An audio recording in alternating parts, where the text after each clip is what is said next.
한국 선교사님들과 한국교회 수많은 성도들이 집중적으로 중국에 가서 복음을 전하고 부흥의 불꽃을 일으켰습니다. 그래서 중국교회가 엄청나게 기하급수적으로 성장하고 부흥을 했습니다. 이제 과거에는 숨어서 예배드리던 중국의 지하교회 지도자들, 목사님들 부부가 28,000명이 공개적인 한 장소에 모였습니다. 더 이상 두려워서 숨어서 예배하지 않겠다는 것입니다. 이제 체포되어서 감옥에 갈지라도 좋다는 것입니다. 저들이 모여서 기도하는 가장 중요한 이유는 하나님을 기뻐하고 찬양하며 자기들에게 복음을 전해주고 부흥의 불을 붙여준 한국교회가 각성하고 회복되기를 기도하는 것입니다. 그들은 기다린다는 것입니다. 모슬렘권을 선교하고 예루살렘까지 복음 전한 그 일을 위해서 한국교회가 회복되어서 함께 동참하고 고통을 줬던 일본 교회도 이제 용서하고 다 품어서 한 형제가 되어서 세계 선교를 함께 하기를 원하기 위해서 그들이 지금 기다리고 기도한다는 것입니다. 그들은 몇 시간 동안 저렇게 찬양하면서 기도합니다. 합심 기도할 때 우리 한국식으로 코리안 스타일로 기도합시다 그래가지고 주여 삼창을 하고 기도한다는 것입니다. 지금 이런 일이 일어나고 있습니다. 그런데 한국은 어떤가? 한국 사회는 너무나 놀랍게도 지금 삼포를 말하고 있습니다. 삼포가 뭐냐? 영상 보여주세요. 연애를 포기하고 결혼을 포기하고 출산을 포기하는 거예요. 아이를 안 낳습니다. 점점 마이너스로 인구가 줄어들어가고 있습니다. 문제는 청년의 문화가 3포로 끝나는 게 아니라 5포로 나간다는 것입니다. 연애, 결혼, 출산, 내 집 마련, 인간관계를 다 포기하는 것입니다. 솔로들이 너무 많아요. 혼자 밥 먹고 혼자 차 마시고 혼자 살고 아무도 안 만나는 거예요. 왜냐하면 밥 사줄 돈, 차 사줄 돈 없기 때문에. 그리고 거기서 끝나지 않고 7포를 말합니다. 연애, 결혼, 출산, 내 집 마련, 인간관계 포기하고 꿈도 희망도 포기하는 거예요. 근데 요즘은 N포를 말합니다. 이런 거 다 포기할 뿐 아니라 정해지지 않은 다른 모든 것, 미래의 인생도 포기한다는 거예요. 한국 사회만 그런 게 아닙니다. 한국의 교회도 마찬가지입니다. 한국교회 3포, 부흥을 포기합니다. 변화되는 걸 포기합니다. 봉사하는 걸 포기합니다. 다 교인들이 그냥 설교 듣고 가는 사람들이에요. 봉사 안 해요. 변화되는 거 포기해요. 그냥 교회만 다니는 거예요. 그런데 여기서 끝나지 않고 5포로 갑니다. 부흥 포기하고 변화 포기하고 봉사 포기하고 뿐만 아니라 교회가 청년들을 포기합니다. 어린이들을 포기합니다. 어린이 없는 주일학교 없는 교회가 반이 넘어요. 부모들은 자녀들 교육하는 것보다 학원에 보내려고 합니다. 근데 이제는 7포로 나갔다 그래요. 부흥을 포기하고 성장을 포기하고 변화되는 걸 포기하고 봉사를 포기하고 청년들 포기하고 어린이들 포기하고 이제는 나 예수 믿긴 믿지만 교회 출석 안 하나 출석을 포기해요. 안 나가. 그리고 스스로 자기를 가난한 교인이라고 말해요. 구원의 복음을 포기했어요. 그래서 크리스찬이라고 말하면서 다종교로 개종하는 사람들이 생긴다고 하는 것입니다. 신자가 신자됨을 포기하고 교회가 교회됨을 포기하는 정말 포기의 시대에 절망의 시대입니다. 이렇게 3포, 5포, 7포, N포까지 말하는 이유가 뭘까? 외적인 요인으로는 경제 불안과 청년들의 실업, 집값 상승, 자녀 양육비에 대한 큰 부담, 여기에 대한 대안이 없다는 거예요. 정부도 손을 대지를 못하고 있습니다. 그래서 청년들이 꿈과 희망을 가질 수가 없다는 거예요. 그런데 그보다 더 심각한 내적인 요인이 있는데, 요즘 젊은이들이 꿈과 희망을 가지려고 하되 현실과 너무 동떨어진 먼 거리에 있는 꿈과 희망을 찾는다는 것입니다. 그들의 연애관과 결혼관을 얘기를 들어보면 첫 번째 조건, 아이돌 수준의 미모. 그래서 다 돈 없어도 성형을 해요. 그리고 좋은 아파트, 좋은 차, 그리고 아주 기가 막힌 건 시부모 모시지 않는 배우자. 이게 조건이에요. 그러니 솔로가 될 수밖에 없죠. 직장도 젊은이들이 3D 업종은 다 피하고 대기업, 그리고 철밥통이라고 하는 공무원과 교사 자리만을 계속 찾는 거예요. 그런데 영적으로 보면 더 심각합니다. 오늘날 3포, 5포, 7포, N포 포기를 말할 때 정말 모든 나의 욕망을 포기했다, 그게 아니에요. 자세히 보면 그 욕망을 포기한 게 아니라 다른 방향으로 돌려버린 거예요. 탈선해버린 거예요. 예를 들어서 성경에 보면 남자나 여자든지 정욕이 부릴 듯 할 때 그 정욕을 절제하기 위해서, 정욕의 문제를 해결하고 음행의 죄를 짓지 않기 위해서 결혼을 해라, 그렇게 말합니다. 성적인 욕망에 빠져서 인생의 방향을 잡지 못하고 방황하고 음행의 죄를 짓고 그냥 죄의식에 사로잡혀 사는 것보다 하나님이 정해주신 신성한 결혼 제도를 통해서 이 정욕의 문제를 잘 다스려야 된다는 것입니다. 오늘날 많은 사람들이 어떻게 합니까? 정욕을 포기하는 게 아니라, 결혼이란 정상적인 방법을 통해서 해결하는 게 아니라 동성애나 다른 기형적인 방법으로 성적인 욕망을 해결하려고 한다는 것입니다. 그래서 동성애가 미국뿐 아니라 한국에도 계속 급증하고 있고요. 가상 성취업, 이상한 성문화들이 점점 늘어나고 있다는 것입니다. 이런 3포 시대, 5포, 7포, N포 시대에 우리 교회들과 우리 그리스도인들은 어떻게 살아야 할까요? 우리도 이 세상과 동일하게 꿈을 포기하고 희망을 포기하고 미래를 포기하고 변화를 포기하고 그냥 살아야 됩니까? 한국 교회처럼 우리가 복음을 포기하고 구원을 포기하고 변화를 포기하고 부흥을 포기하고 그냥 존재하는 교회, 박물관 같은 교회, 화석화되어 있는 교회가 되어야 할까요? 오늘 이 시대에 모든 사람들, 개인적으로 얘기를 해보면 모든 사람과 시대 지도자들과 모든 지성인들이 다 갈망하고 요구하는 게 있습니다. 진정한 말씀 회복운동이 일어나야 된다는 거예요. 참된 경건운동이 일어나야 된다는 거예요. 이 미국 사회도 이대로 가면 망하는 거예요. 세계 안에서 리더십을 점점 잃어가고 있고 도덕적인 탁월성도 잃어버리고 있습니다. 이 미국 사회에 청교도 시대와 같은 성경적인 부흥운동과 경건운동이 일어나야 된다는 거예요. 우리 세안교회와 우리 모두가, 우리 자녀들이 이 거룩한 일, 이 시대에 잃어버린 희망을, 포기된 희망을 회복하는 이 귀한 일에 쓰여지게 되기를 주님의 이름으로 축원합니다. 오늘 성경에 보니까 오순절날 성령이 임하셨습니다. 그러자 많은 사람들이 변화가 되기 시작했습니다. 하나님의 마음을 갖게 됐습니다. 뜨거운 구원의 감격과 기쁨이 생겨나서 견딜 수가 없어서, 참을 수가 없어서 튀어나가서 방방곡곡에 다니면서 복음을 전합니다. 성령이 말하게 하심을 따라 배워본 적도 없는 외국어로 막 방언으로 말을 하는 거예요. 방언으로 알아듣지 못하는 말을 하는 게 아니라 다른 나라 사람이 알아들을 수 있도록 하나님의 구원에 대해서, 복음에 대해서 막 말하는 겁니다.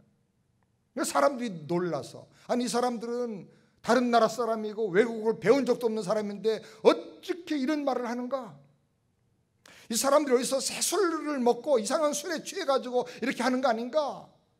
보통 사람이 아니거든요. 그때 베드로가 말합니다. 여러분이요, 우리가 술을 먹고 취한 게 아닙니다. 이것은 오래전에 하나님께서 선지자 요엘을 통해서 예언하고 약속하신 그 말씀이 오늘 여기서 우리 가운데서 이루어졌다는 것입니다. 오늘 우리가 함께 읽은 이 본문 말씀은 바로 그 선지자 요엘이 하나님의 계시를 받고 약속하고 예언한 그 말씀의 내용입니다. 여기 보면 말세예란 말이 나오는데 그건 구약시대 선지자들이 영적으로 내다본 신약시대 구원의 시대를 말세라고 말합니다. 예수님 오심으로 말미암아 더 이상 구원이 예언과 약속으로 끝나는 게 아니라 이제 완전히 성취가 되어서 더 이상 다른 구원의 찬스가 없다, 마지막 구원의 때다, 추수의 시기다, 그런 의미에서 이 신약시대가 말세인 것입니다. 모든 육체에게 성령을 부으신다 그랬습니다. 모든 육체란 말은 민족과 인종을 차별하지 않고 하나님께서 모든 민족에게 구원을 주시고 성령이 그들 가운데 임하시게 된다는 겁니다. 그리고 예언과 환상과 꿈을 본다고 말했습니다. 신약시대가 되면 성령을 받은 신자들이 구약의 선지자 수준의 영적 삶을 살게 된다는 거예요. 성령의 신비한 은혜에 참여하게 됩니다. 성령이 임하시면 하나님의 나라를 보게 되고 경험하게 되고 말하게 되고 하나님 나라의 관점을 가지고 미래에 나타날 하나님의 일들을 말하고 증거하고 환상을 보고 꿈을 보는 것처럼 희망의 사람이 된다는 것입니다. 남종과 여종에게 성령을 부으신다고 했는데 성령을 모든 육체에게 아무 차별 없이 하나님이 부어주신다는 것입니다. 그런데 하나님은 성령을 부어주시되 아무 목적 없이 부어주시는 게 아니라 하나님의 종이 되어서 하나님을 섬기고 하나님의 일을 하고 하나님 나라를 확장할 그런 비전을 가진 사람들에게 성령을 부어주신다는 거예요. 우리가 성령을 받으면 과거에는 세상을 위해 살고 썩을 육신을 위해 살았는데 이제는 하나님의 종이 되어서 하나님의 일을 하면서 하나님을 섬기면서 살게 된다는 것입니다. 그리고 피와 불과 연기라는 말은 이 신약시대 말기에 언젠가 수많은 엄청난 전쟁이 일어나게 되는데 그 전쟁들로 말미암아 마지막에 사람들이 더 회개하고 하나님께로 돌아오고 복음을 받아들이고 구원을 받게 된다는 것입니다. 그리고 해가 어두워지고 달이 변하여 피가 된다고 말씀했는데 이 말은 종말에 천체에 엄청난 변화가 나타나고 그것이 종말의 징조가 될 것이다 라는 말씀인 것입니다. 이렇게 말씀을 하시고 이 모든 것의 결론으로 21절에 말씀을 했어요. 누구든지 주의 이름을 부르는 자는 구원을 얻으리라. 하나님의 구원의 문이 활짝 열려서 마지막 때에 구원하기로 작정한 사람들, 구원받아야 할 사람들을 다 예수 믿고 구원받게 하신다는 것입니다. 놀라운 세계 선교가 이루어지게 된다는 것입니다. 사랑하는 여러분, 우리는 이 말씀의 성취 속에 마지막 부분을 지금 살아가고 있는 것입니다. 이 말씀 속에 오늘 이 시대를 살아가는 우리에 대한 하나님의 답이 있습니다. 말세를 사는 우리 교회가 어떤 교회가 되어야 할 것인가, 이게 하나님의 명령과 하나님의 요청이 이 안에 들어있는 것입니다. 짧은 시간이기 때문에 세 가지만 함께 함축해서 말씀을 드리기를 원합니다. 첫 번째로 누구든지 예수 그리스도의 이름을 불러서 구원을 받아야 되고 받게 해야 된다는 거예요. 21절 말씀을 우리 다 같이 함께 읽겠습니다.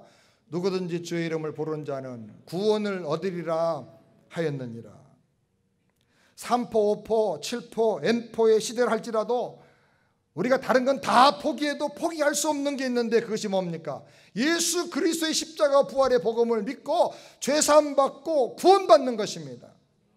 구원받으면 거듭나 하나님의 자녀만 되면 포기할 수밖에 없던 모든 것들이 다시 회복되는 역사가 나타나게 되는 것입니다.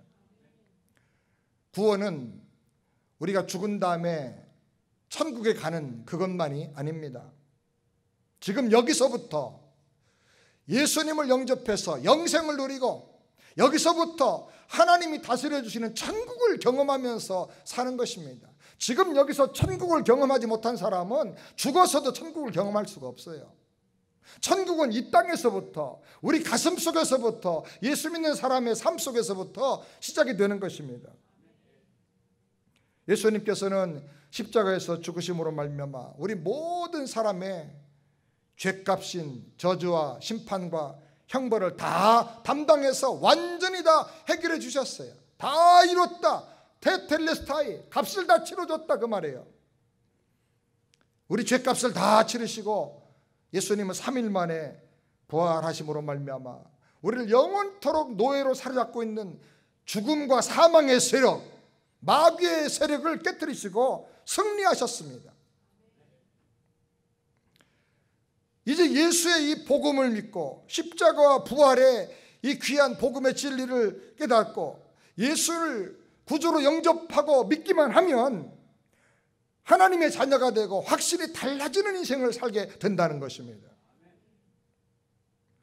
죄인이 변해서 의인이 됩니다.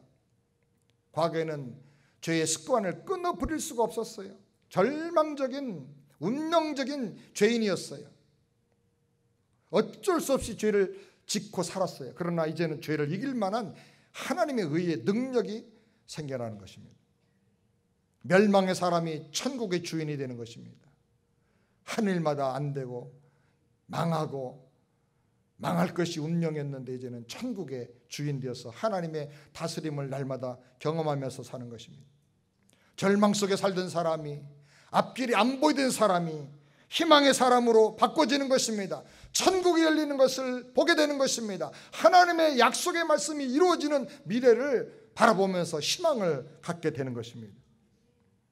예수님을 영접하면 주님이 내 안에 들어오시면서 정말 신기한 일들이 일어나게 됩니다. 예수 한 분만 모시면 인생이 확실하게 달라집니다. 아멘입니까? 예수를 믿어야 됩니다. 누구든지 예수 그리스도의 이름으로 구원을 받아야 합니다. 그리고 우리는 어떤 사람이든 간에 예수 믿고 구원받을 수 있도록 복음을 전해야 하는 것입니다. 예수님 내 안에 오시면 새 마음이 생겨납니다. 더러운 마음은 사라지고 상처 입은 마음은 치유되고 새로운 마음, 건강한 마음 우리 마음속에 깃들게 됩니다. 인생관이 바꿔집니다. 우울하던 사람, 부정적이던 사람, 염려 걱정의 포로가 되어 살던 사람이 기뻐하며 감사하는 사람으로 바꿔집니다. 희망적이고 긍정적이고 아주 적극적인 사람으로 변화가 되는 것입니다. 왜? 우리 안에 예수님의 그 생명이 있기 때문에 그런 것입니다.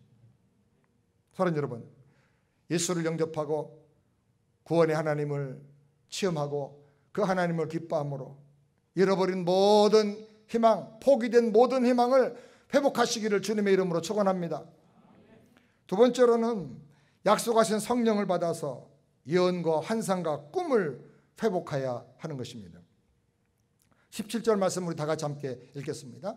하나님이 가라사대 말세 내가 내 영으로 모든 육체에게 부어주리니 너희의 자녀들은 예언할 것이요 너희의 젊은이들은 환상을 보고 너희의 늙은이들은 꿈을 꾸리라.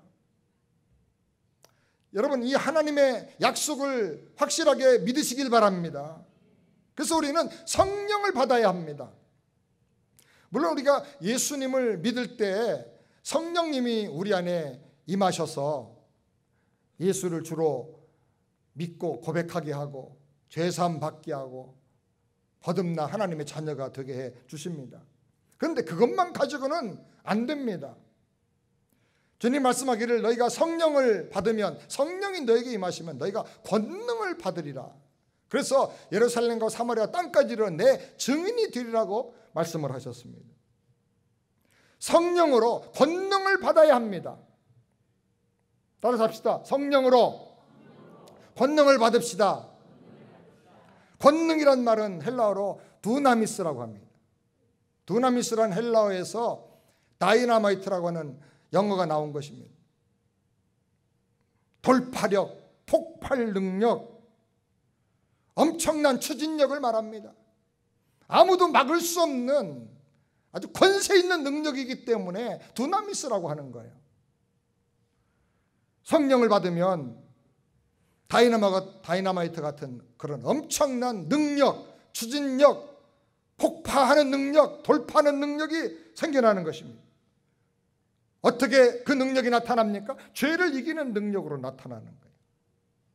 옛날에는 끊을 수 없던 그런 죄들, 그렇게 결심하고 혈서를 쓰고 난리를 해도 안 끊어지는 그 습관이 딱 끊어져 버리는 거예요. 술, 담배도 그거 참 끊기 어렵잖아요. 그런데 은혜 받고 딱 하나님께서 이거 별로 좋아하지 않는다. 딱 끊어지는 거예요. 나만 아는 고민, 죄 있습니까? 이거 딱 끊어지는 거예요. 저도 고등학교 때 나쁜 짓 하고 다니면 그때는 후련하지만 돌아오는 남는 건 후회밖에 없거든. 이러면 안 되는데, 이러면 안 되는데, 내 인생 이러다 망하는데 다 알아요. 조폭들은 항상 혼자 있을 때 술 마십니다. 왜? 후회하거든요. 착하게 살자고 여기다 써붙여놨는데 안 되잖아요. 후회하는데 결심합니다. 그래도 안 되거든요. 그냥 맨날 술 마실 수밖에 없는 거예요. 저도 그냥 러닝셔츠 찢어가지고 손가락 깨물어가지고 썼습니다. 이대로 살면 안 된다. 맞아. 써서 붙이고 벽에다 붙이고 난리를 하고 칼을 또 갖다가 그냥 책상에다 박아놓고 막 결심하고 힘을 주고. 근데 밖에서 야 상철아 친구가 불러요. 나가면 그 결심이 금방 없어져 버려요. 내 힘으로 안 돼요. 하나님 은혜 주시고 성령을 받으니까 이것이 해결돼 버려요. 어떤 건 단번에 끊어지고요. 어떤 거는 서서히 평생 동안 계속해서 그 추진력을 가지고 이겨 나가게 되는 것입니다. 마귀를 이기는 능력이 생겨납니다. 흉악한 마귀는 우리를 얼마나 도둑질하고 죽이고 멸망시키려고 하는지 모릅니다. 개인적으로도 우울하게 만들고 정신적으로 혼란하게 만들고 부부간에 갈등하게 만들고 왼수로 보이고 막 순간에 그 감정을 참지 못해서 폭발하고 살인하고 그렇게 만듭니다. 자살하는 사람들 얘기 들어보니까요, 자살 직전에 뛰어내리라고 막 누가 얘기하는데 뒤에서 뛰어내려 괜찮아 뛰어내려. 그게 자기 소리가 아니고요, 어떤 환청이 들리는데 누구의 소리예요? 그거 영적인 어떤 존재가 얘기하는 거예요. 뛰어내리라고. 자살 미수로 끝인 사람들 얘기 들어보면요, 누구 소리인가를 들었다는 거예요. 우리 교회도 10수년 전에 군대 마귀가 들어와가지고 세안교회를 말씀대로 못 나가게 하겠다고 박살내겠다고 왔다고 그랬어요. 어떤 자매가 직접 귀신을 경험하고 그렇게 얘기를 했어요. 김선영 장 특별히 기억나는데 그때 제자 훈련하실 때 안수 집사님으로, 그죠? 매일 저녁마다 가가지고 그냥 새벽 4시까지 기도하면서 그 귀신을 쫓아냈어요. 그 자매 얘기가 11마리가 나갔대요. 11마리가. 내 이름이 뭐냐 그러니까 군대 귀신이래요. 마가복음 5장하고 똑같아요. 왜 왔느냐니까 세안교회 박살내러 왔대. 우리 군대가 동원됐대.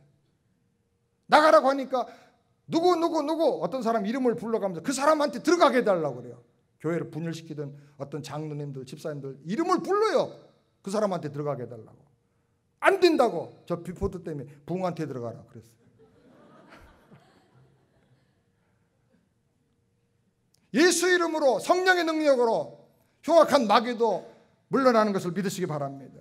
고난을 돌파하는 능력, 시련을 이겨내는 능력 생겨나는 것입니다. 불가능을 가능으로 만들어내는 그런 놀라운 능력과 지혜가 성령이 우리 안에 임하실 때 생겨나는 것입니다. 성령의 능력으로, 그 권능으로 절망이 꿈과 환상으로 바꿔지고 희망으로 바꿔지기를 주님의 이름으로 축원합니다. 성령을 받으면 권능을 받을 뿐 아니라 내 증인이 된다 그랬어요. 증인이라는 말은 남의 말 듣고 옮기는 사람이 아니고, 자기는 모르는 일을 그냥 이론적으로 책복에서 말하는 사람이 아니고, 그건 변호사지요. 증인은 내가 보고 듣고 경험한 걸 말하는 사람이 증인이에요. 성령을 받아야 하나님을 체험하게 돼요. 눈으로 안 보여요. 학문적으로 아무리 정리해도 설명할 수 없는 분이 영이신 하나님이시요. 그런데 성령을 받으면 그 하나님을 내가 경험하게 돼요. 성령을 받으면 예수 십자가의 능력을 경험하게 됩니다. 성령을 받으면 부활의 능력을 경험하게 됩니다. 천국을 경험합니다. 아, 천국이란 게 이거구나. 저도 천국을 경험하면서 한 1년 동안을 울면서 살았어요. 길 걸어갈 때 골목길로 일부러 가끔 갔어요. 왜? 노래 부르고 춤추고 싶어가지고. 줄을 모르는 거예요. 막 몸이 틀리는데 너무너무 좋아가지고. 습관적인 종교인이 아닙니다. 교회만 왔다 갔다 하는 사람이 아닙니다. 성령 받고 체험적인 신자가 되어야 하는 것입니다. 아멘. 이렇게 체험적인 신앙을 가지면 어떤 핍박과 어려움과 고난이 와도 다 이겨낼 수가 있어요. 왜? 내가 하나님 만났기 때문에. 이 체험이 없으니까 흔들리는 거죠. 사랑하는 여러분, 그냥 습관적으로 교회만 왔다 갔다 하지 말고 여러분 성령 받으시고 예수의 체험 증인이 되시길 바랍니다. 우리가 성령을 받으려면 결심을 하고 열심히 기도해야 됩니다. 예수님께서 너희가 예루살렘을 떠나지 말고 내가 약속한 것을, 아버지께서 분부하신 것을 너희가 기다리라고 했습니다. 그때 예수님의 제자들이 한 일이 뭡니까? 어떻게 기다렸습니까? 저희가 다락방에 모여서 전심으로 기도에 힘썼더라 그랬어요. 오직 기도에 힘쓴 거예요. 하나님 약속을 믿고 그 약속이 나에게 이루어지기를 소원하면서 기도하는 거예요.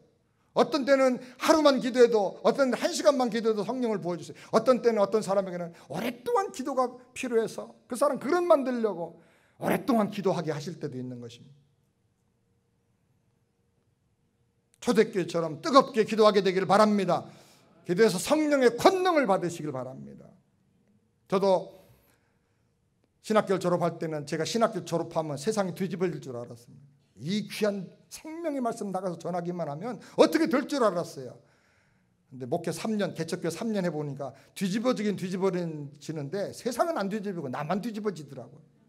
그래가지고 아이고 이게 지식으로 되는 게 아니고 신학교에서 배운 학문 가지고 되는 게 아니고 내 열심 가지고 되는 게 아니구나. 내가 아는 분들이 얼마나 많았어요. 뭐 누구도 도와주겠다, 누가 도와주겠다 하는데 개척교회 막상 시작하니까 한 사람도 도와주지를 못하는 거예요. 하나님 다 막으시는 거예요. 그거 가지고 안 된다는 거 가르쳐 주시는 거죠. 3년 만에 남대문에 가서 닥털 침낭을 사가지고 왔어요. 군인들이 쓰는 그거 가지고 와서 1년 동안 내가 하느님 앞에 어떻게든 야곱처럼 한번 야복강에서 환도뼈가 부러지더라도 한번 기도를 해야 되겠다. 여름에도 그 큰 닥털 침낭을 가지고 뭐 추운 겨울까지 막 1년 동안을 쫙 하면서 정말 부르짖으면서 1년을 기도했어요. 그 다음에 어느 순간부터 하나님께서 이렇게 들어 쓰시기 시작하더라고요. 설교만 하는데 옛날과 똑같지 않은데 사람들이 막 우는 거예요. 화곡동의 어떤 교회에서 목회할 때는 1년에 700명이 등록을 했어요. 700명 모이는 교회인데 700명이 등록을 했어요. 참 이상한 일이다. 참 이상한 일이다. 그러니까 성령이 하시는 거예요. 사람들은 우리 세안교회에 와서 말씀하기를 주일날도 참 좋은 교회지만 토요일날 새벽기도 나오면 진짜 세안교회가 어떤 교회인가를 알 수 있다, 그런 얘기를 합니다. 세계보면 우리 어린이들이 와서 기도합니다. 유스그룹 학생들이 강단에 올라와서 무릎 꿇고 주여 주여 하면서 부르짖고 기도합니다. 강단 밑에는 우리 청년들이 30-40명이 그냥 새벽마다 무릎 꿇고 와서 기도합니다. 그런 모습을 보면서 마음이 뜨거워지고 감동받았다고 말하는 분들이 많이 계세요. 근데 그거 보고 감동받는 어른들이 되면 안 되고요. 이제 우리도 장로님들이나 우리 목동들이 죄송합니다만 어딘가 이렇게 빈자리 찾아가지고 우리끼리 모이자, 우리 목장끼리 모이자 그래가지고 좀 같이 좀 기도 좀 하면 좋겠어요. 기도에 전혀 힘써야 성령의 권능을 우리가 받을 수가 있는 것입니다. 아멘. 열심히 기도하고 부르짖어서 우리 세안 성도들 다 성령의 권능을 받기를 주님의 이름으로 축원합니다. 마지막 세 번째로 하나님만 내 인생의 주인으로 섬기는 종의 삶을 살아야 하는 것입니다. 18절 말씀 다 같이 함께 읽겠습니다. 그때 내가 내 영으로 남종과 여종들에게 부어주리니 저희가 예언할 것이요. 하나님께서 남종과 여종에게 성령을 부어주신다고 약속하셨어요. 근데 그 앞에 17절에 보면 내가 모든 육체에게 성령을 부어준다고 말씀했는데 18절에 가면 갑자기 남종과 여종이라고 말을 바꾸고 있어요. 그러면 누가 남종이고 누가 여종인가? 목사와 특별한 사명을 받은 선교사만 하나님의 종인가? 여기 대해서 저명한 우리 복음주의 개혁주의 신학의 거두인 박윤선 박사님이 이렇게 주석에서 설명했어요. 모든 육체가 성령을 받으리라고 했는데 그 다음 18절에 남종과 여종에게 성령을 부어주신다고 말씀했다. 그러니 이것은 문맥으로 보면 모든 육체, 모든 사람이 다 성령 받고 하나님의 종이 되어야 된다는 뜻이다. 얼마나 해석이 명확합니까? 모든 사람이 성령을 받아서 이제 나를 위해 살지 않고 썩어질 세상을 위해 살지 않고 하나님의 종이 되어서 하나님의 일을 하고 하나님의 나라를 실현하고 하나님의 뜻대로 살아야 된다는 것입니다. 아멘입니까? 우리가 예수 믿고 성령을 받으면 다 하나님의 종으로 예수의 증인으로 살게 되는 것입니다.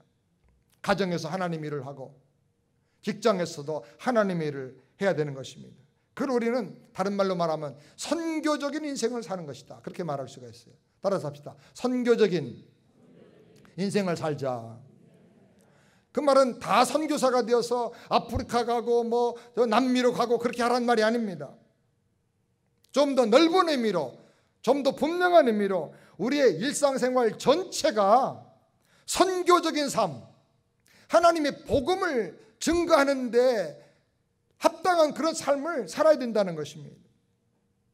우리 직장이나 내가 하는 비즈니스도 선교적인 비전을 가지고 해야 된다는 것입니다. 학생들이 공부할 때도 왜 공부하느냐? 선교하는 의사가 되기 위해서, 선교하는 교수가 되기 위해서, 하나님 나라를 확장하는 예술가가 되기 위해서 공부를 해야 된다는 것입니다. 이렇게 위대하고 큰 비전을 가지고 하나님의 종의 마음을 가지고 할 때 하나님께서 성령으로 기름 부어주시고 성령의 지혜를 주시고 성령의 은사와 달란트와 재능을 주시는 것입니다. 성경에 보면 사도 바울은 내가 로마에도 가야 되고 가이사 앞에도 서야 된다 그랬습니다. 가이사는 영어로 시저인데 로마 황제입니다. 바울은 로마 황제에게도 복음을 전해서, 그래서 이 황제가 복음을 받아들이고 그로 말미암아 로마 전체가 복음을 듣게 되기를 원했던 것입니다. 그래서 황제를 만날 길이 없으니까 죄수의 신분으로 황제에게 상소를 해가지고 황제 앞에 재판받으면서 복음을 변증하려고 그렇게 자기 생애를 드렸던 것입니다. 그런데 이 바울의 꿈이 312년, 주 312년에 이루어집니다. 로마의 가이사인 황제인 콘스탄티누스가 기독교로 개종을 합니다. 복음을 받아들입니다. 꿈에 나타난 십자가 깃발을 보고 은혜를 받고 그 어머니와 아내의 기도와 전도를 통해서 복음을 받아들이고 개종을 합니다. 그리고 로마를 기독교 국교로 이렇게 선포를 합니다. 그래서 온 세계에 복음이 전파되는 놀라운 전환점을 갖게 된 것입니다. 이렇게 각 분야에서 가이사처럼 시저 황제처럼 영향력을 미칠 수 있는, 복음을 전할 수 있는 그런 사람들을 우리 교회가 키워내야 하는 것입니다. 이 선교적인 인재를 양성해야 하는 것입니다. 제가 좋아하는 배우 가운데 멜 깁슨이 있는데 한번 사진 보여주세요. 참 멋있어요. 브레이브 하트라든지 등등의 멜 깁슨 영화는 전 많이 봤어요. 근데 그 영화 중에 최고의 걸작이 뭡니까? 저분이 감독해서 만든 Passion of the Christ. 이 영화 하나 만들어 가지고요, 전 세계 수십억에게 예수님의 십자가의 의미를 가장 확실하게 전해줬어요. 심지어 무슬림들도 너무나 유명한 영화라고 하니까 저거 보다가 그래서 예수가 십자가에 죽었고 그래서 기독교가 구원의 종교구나. 그래서 저거 보고 개종한 사람들이 의외로 많이 있다는 거예요. 예수 영화와 패션 저 영화가 얼마나 사람들에게 복음을 많이 전해졌는지 모릅니다. 수만 명의 목사님이나 선교사님보다도 더 엄청난 일을 멜 깁슨이 저 영화 한 편을 가지고 한 것입니다. 이렇게 뛰어난 예술가나 정치가나 기독교 학자나 사회운동가나 이런 사람들을 교회가 계속 기도하면서 비전을 주어서 키워내야 하는 것입니다. 아멘입니까? 우리 이민교회는 우리 자녀들이 주류 사회에 들어가는 것이 목표가 돼서는 안 됩니다. 주류 사회에 들어가면 어떡합니까? 지금 미국 사람들과 똑같이 살자 그겁니까? 지금 미국이 잘 가고 있는 겁니까? 아닙니다. 주류 사회 진출이 목표가 아니라 선교적인 지도자, 선교적인 인재를 양성하는 것이 우리 목표가 되어야 할 줄 믿습니다. 너는 하나님 나라 선교를 위해서 학자가 되라. 또 아니면 너는 외교관이 되라. 정치가가 되라. 그렇게 하는 것입니다.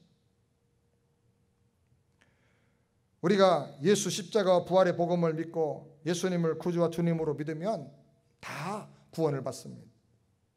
구원받을 때 죄사함도 하나님께서 주십니다.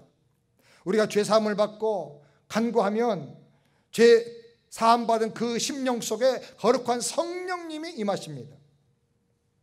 창세기를 보면 노아 시대 때 사람들의 생각과 마음의 계획과 그 행동이 전혀 악할 뿐임을 보시고 하나님께서 탄식하시다가 내가 이제 다시는 사람들과 함께 하지 않겠다 하면서 하나님의 영이 떠나셨다 그랬어요. 그런데 예수님께서 십자가에서 피 흘려 죽으시고 우리 모든 죄를 다 담당하심으로 말미암아 회개하고 예수를 믿은 사람들의 심령 속에는 그 하나님의 성령을 떠나게 했던 그 흉악한 죄가 다 사함받게 된 것입니다. 아멘입니까? 그래서 하나님의 성령께서 성령을 믿고 약속을 믿고 간구하는 사람의 심령 속에 임하셔서 권능도 주시고 은사도 주시고 충만한 능력도 주시는 것을 믿으시기를 바랍니다. 성령님이 우리 안에 오시면 우리를 하나님의 자녀로 거듭나게 하십니다. 예수님을 구주로 믿고 영접하고 주님을 사랑하게 하십니다. 눈이 열려서 평상 생활 속에서 하나님이 다스려 주시는 그 하나님의 나라를 영적으로 경험하고 보면서 살게 해 주시는 것입니다. 뿐만 아니라 성령님은 하나님의 나라 말씀이 성취되는 미래를 우리에게 보여주십니다. 말씀을 통해서. 그래서 장래일을 성령이 알려주신다 그랬어요. 장래일을 알게 되면 하나님 말씀을 통해서 역사가 어떻게 될 것인지 내 인생에 앞으로 어떤 일이 하나님이 약속으로 주신 일이 일어날 것인가를 말할 때 그것이 예언적인 말이 되는 거예요. 이미 하나님의 예언의 말씀은 다 신구약이 완성되면서 다 종료가 됐어요. 지금 예언한다는 사람들은 조심해야 돼요. 점쟁이 같은 말을 함부로 하면 안 되는 거예요. 이제 예언은 이미 완성된 하나님의 말씀을 내 생활 속에 등이요 빛으로 비출 때 어떻게 하나님 말씀이 이루어질 것인가, 그 사람에게 어떻게 이루어질 것인가, 이 역사 속에 어떻게 이루어질 것인가, 이 말씀을 근거해 가지고 해석하고 풀어서 적용해서 그 예언적으로 적용이 되는 것입니다.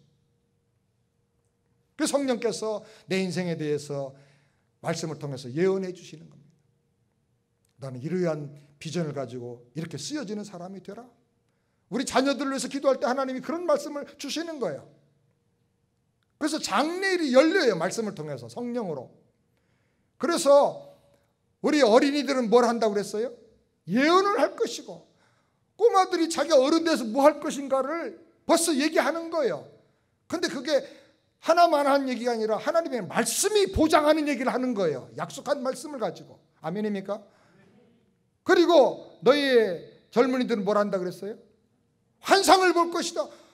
자기 인생이 보이는 거예요. 지금은 사업이 어렵고 내가 하는 일이 어려워도 하나님 이렇게 약속하시고 나를 쓰신다고 하는 그게 막 그림처럼 보이는 거예요. 그래서 달려가는 거예요. 현실이 어렵고 힘들다고 절망하는 게 아니라 하나님이 보여주신 그 그림을 향해서 달려가는 거예요. 그리고 늙은이들은 뭘 한다 그랬어요? 꿈을 꿀 것이다. 연세가 많아지면 잠이 적어지고 꿈이 적어져요. 그런데 꿈이 생겨다. 미래에 대한 꿈이 생기는 거예요. 아, 나도 아직 할 일이 있다. 아멘? 모세는 120살까지 살았는데 나도 아직 9988, 234가 아니다. 그래가지고 비전과 꿈이 생겨나는 거예요. 할렐루야.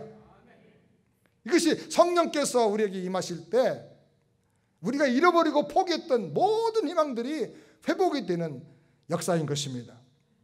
세상은 3포, 5포, 7포, N포를 말하는 정말 포기와 절망의 세상입니다. 그러나 성령은 회복의 하나님 것을 믿으시기 바랍니다.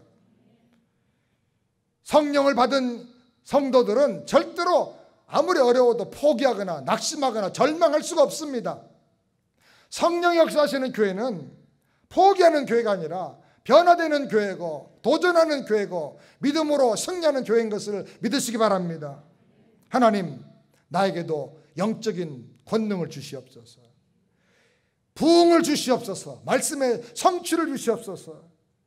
현실 문제에서 승리할 수 있는, 이걸 넘어서 승리할 수 있는 하나님의 꿈과 환상과 비전을 나에게 주시옵소서. 성령으로 승리하는 우리 모두가 되기를 주의 이름으로 축원합니다.